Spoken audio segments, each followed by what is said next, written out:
Yo, what's going on, guys? It is King Zarc here, and welcome back to another reaction video. I know, it's been a long time since I've done a reaction video. But, anyways, today we're going to be reacting to more Moreparz. Because why not? Original link to his channel will be down in the description. And without further ado, let's get started. Defend themselves by throwing it back. But to understand how the fuck they actually do it, you're going to need to learn a little bit about them first. You see, Australia is home to 3 species of these bad boys, all of them equally adorable, and very importantly, all being burrowers, meaning they dig out a nice little hole for themselves and the family to live in, because, like the rest of us, they can't afford a fucking house in this. Sadly, you're not wrong. The economy is very bad at the moment. Economy, man. They go to around 1.3 metres in length, but despite being small, they are built like fucking tanks, weighing in at a chunky-ass 35 kilos, but despite their weight, I shit you not, they have a top speed of 40k an hour. God dang, bro, they're fast.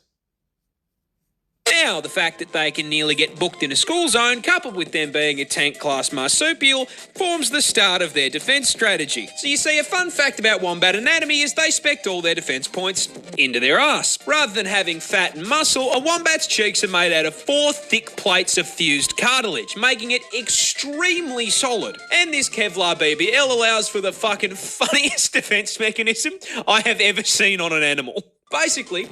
Also, by the way, that the comment here is fucking hilarious. Wombat defense mechanism definitely takes the cake. Yeah, definitely takes the cake, all right.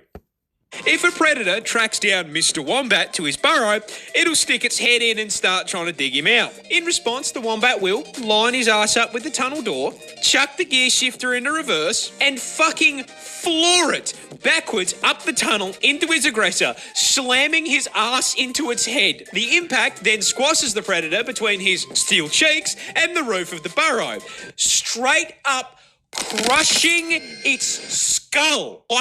That is a fucking fatality and a half, bro. Jesus. A Mortal Kombat fatality. I cannot make this shit up. Wombats defend. Holy, that is, not gonna lie, that is pretty impressive. Alright, we got the next one. Do not step on this rock. This rock could straight up paralyze you. That's because this isn't actually a rock. That is a stonefish, a species of underwater menace native to Australia. And coming as a surprise to absolutely no one, it is also the most venomous fish in the ocean. Because of course it is. As if the fucking snakes and spiders weren't enough, now I can get packed up by a pet rock. But Australia's just cursed at this point.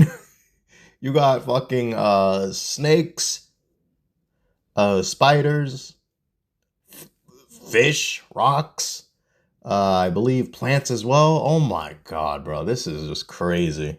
why is this Pokemon reject such a threat to my mental health? Well, you see, stonefish use their special venom for defense. However, unlike most other animals that do this little f***er doesn't have the decency to dress like a neon sign to warn you. No, no, no, no, no. This bastard is a 6th prestige prop hunt veteran, having evolved some of the most impressive camouflage in the animal kingdom to make hunting easier. And once they've set themselves up, they are basically indistinguishable from Patrick Starr's house. Now, this is a fairly major problem as they love to live in the shallows on the beach, and that venom we talked about earlier is stored in these 13 giant, highly toxic spines that deliver venom when pressed on. You can probably see where I'm going with this. That shit must be painful. Considering it's hard enough to spot these things while you're paying attention, if you were, say, on a romantic walk along the beach with one of the homies, and while distracted by his ethereal beauty, weren't paying too much attention to where you were walking, it would be very easy to place your foot in the wrong spot and step directly onto 13 hypodermic needles, which would then deliver a ginormous dose of neurotoxin straight into... Oh, no. Oh, no. Every time I hear neurotoxin, bro, every time I hear that, it's just not looking good. your system. Oh, you thought it was normal venom? No. You see, these things maxed out the toxin skill tree, producing a mixture of 2 neurotoxins that can flatline you by collapsing your heart and lungs in under an hour. And even if you survive, the sting still causes extreme pain, swelling, and tissue necrosis. Because this is Australia, where even the scenery is trying to one-shot me. Yep. I knew this was going to be some bullshit. Alright, here we go with the next one. The world's most dangerous bird.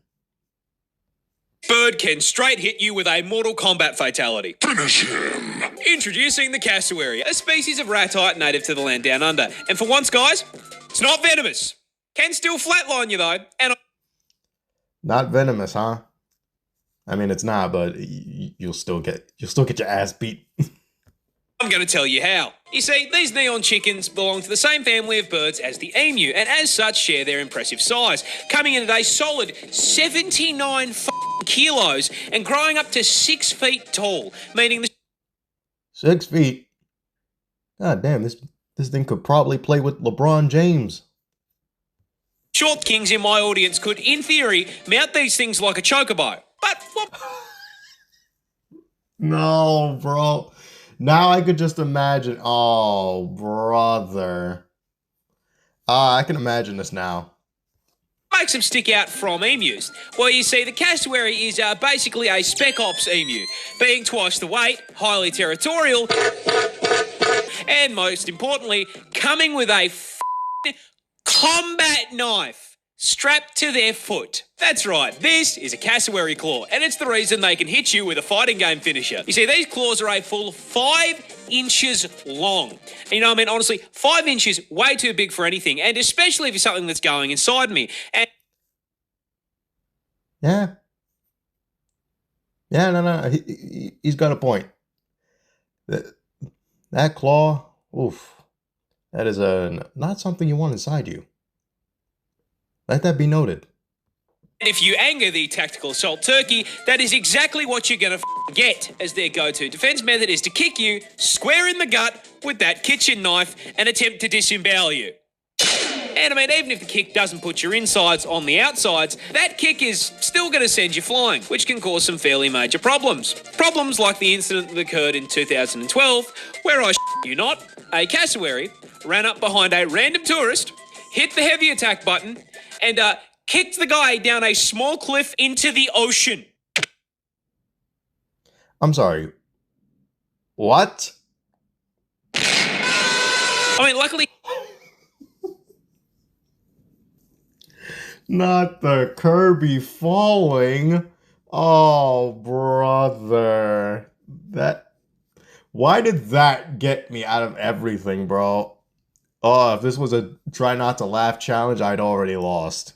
He survived, but the fact that I live in a country where at any point I could be hit with a sneak attack by a kaiju turkey is terrifying. Oh... We're going to the next one. Alright, we got the next one. Australia lost a war to emus. How the fuck did you lose a war to emus, of all things? Australia lost a war to emus. But how? How the f*** did we lose an armed conflict with flightless birds? Well, it all started in 1932 when farmers in Western Australia wanted to grow wheat. There was just one major problem. That's emu territory, and emus really like wheat. And coming in at 6 foot tall and 40 kilos in weight, Oh god, another one that's 6 foot tall. Hey, yo, LeBron James, I think I got your teammate right here. 2 of them to be a fact. can eat a lot of it. So when breeding season came around, the emus migrated through the farmland, and these poor farmers were overwhelmed by a tyrannid swarm of man-sized poultry, 20,000 emus strong. 20,000? God damn. 20,000 is crazy. These feathered tanks then proceeded to completely steamroll through the fences into the fields and started laying waste to the wheat. The farmers attempted to fight back the initial wave with rifle fire, but their efforts were, putting it lightly, completely useless. This ginormous L made the farmers pretty bloody angry, so they gathered together and went to the Honestly, that's a genuine skill issue for the farmers. Should have got some better weapons. government to ask for help. Sir? Please don't take that out of the wrong way, YouTube. I'm sorry. 20,000 emus have hit the wheat fields.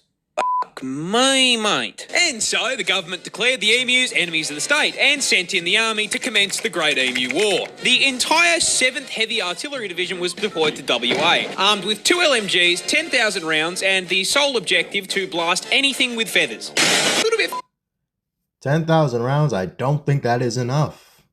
For 20,000 emus. excessive for an overgrown turkey, if you ask me, and upon their first deployment, the army immediately ran into a major problem. Emus are fast. I am speed. Really fast, clocking a top speed of 50 kilometers an hour, which meant that once they opened fire, the emus would immediately bolt out of range of their weapons. But they still took a crack at it, and then immediately stopped when both LMGs jammed after only dropping 12 emus. This embarrassment led the army 12 out of 20. Oh, brother. All that ammo and you literally just only killed 12. Wow. That is crazy. to retreat and rethink their plan. So a few weeks later they returned, this time mounting the LMGs on trucks in an attempt to run the birds down. However, this also didn't work, because after figuring out that those trucks meant they were about to be turned into a KFC family bucket, the emus started leaving scout birds who would warn the flock of the approaching trucks, which gave them all enough time. Oi, mate, it's the... Yeah. That will do it. To book it before the army even got there. And whenever they did catch the emus, they found out they were kind of... Because emus are mostly feathers, and there's a lot of places you can hit on them without doing any damage, meaning it was taking around 10 bullets for every one bird. So after... Are these birds, like, built different? Oh my god, these birds really are built different. These birds might as well just be the wombats, but all around instead of just their butts. After a month of blood, sweat, tears, and 10,000 rounds of ammunition, the army managed to bring down 960. 960, wow. The reverse funny number. Population was 20,000. This was an issue as, unlike America, our defence budget is not a bottomless pit. That is true. So the army had wasted all that money to achieve absolutely fuck all. So the government just kind of built a really long, really shit fence around the farms and called it a day. How the fuck did we lose this? I could have done a better job with a boomerang and a cricket bat. Bruh, boomerang. You know what? I'm pretty sure Moreparz can pretty much do that with a boomerang cricket bat. Now, would he be able to beat all of them? No, probably not. But he probably would take out more than enough. 10 ammo for one bird. Get out of here. We're moving on to the last one. All right, this is the last one for today. We got kangaroos are menaces. And I'm not going to lie, they are. Kangaroos can and will beat you up. That's right, just because it's not venomous doesn't mean it can't knock you on your ass. And Australia's most iconic marsupial can do just that. Because they are... Hold on, did that guy just... No shot. Australia's most iconic marsupial can do just that. Ouch. Oh, right in the maker. Oh, no. Yeah, his future bloodline is pretty much gone, bro. Because they are way bigger than you think they are. With our biggest species of roo coming in at a ridiculous 2.8 meters in length. And with the iconic hop, they've got a vertical jump of 3 meters. I mean, honestly, with a stat spread like that, they don't belong in the outback, they belong on a fucking NBA court. I mean, you're not wrong. That or in a Mario game. Well, let's be real. Nintendo would not appreciate that. As if that wasn't enough, they're also built like tanks, weighing in at a full 90 kilos of roid-raging rabbit muscle, and being able to move way faster than anything that heavy has any right to, pegging the speedo at a max of 70k an hour. Meaning if you make them angry, a juiced-up rat the size of a small car is going to run your ass down and beat the f***ing brakes off you. And I'm not kidding when I say they really will rock your shit, because roos are professional kickboxers, with males routinely fighting MMA to win female attention. When they fight, kangaroos will lean back on their tails as a stabiliser and immediately start scratching and kicking the ever-loving shit out of one another. And those kicks have enough force to crack bone. And as if getting... Yeah. Yeah, that one dude's who got, kicked in a in a private area. Yeah, his future bloodline's gone. Rip that man's private parts, bro. Drop kicked by a muscled marsupial wasn't bad enough. They also, for some reason, have the same bite force as a grizzly bear, because why not? Now, even with all of this, there are still animals stupid enough to view a roo as lunch, which brings me to the most terrifying thing that they do. When threatened, kangaroos will hop into a body of water and wait for whatever is chasing them to follow them in. Once the predator enters the water, that's where you fucked up. That's where you fucked up.